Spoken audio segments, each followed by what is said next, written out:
இன்னைக்கு தான் 25 வருஷம் கழிச்சு என்னோட கனவு நினைவாகுது. இன்னைக்கு தான் வந்து களத்தில் இறங்கியிருக்கேன் டைரக்டராக.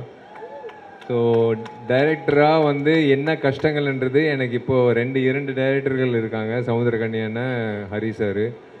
So it's right from an assistant director, then moving on to becoming an actor because of you, and then moving on to becoming a producer because of you, and then moving on to become a distributor, and then moving on to become, I don't know, finally my dream has come true today, exactly today, after 25 years, today my dream has come true. I worn that hat and I started my work as a director for Thuparivalan Part 2, which will come, Detective Part 2, which will come soon.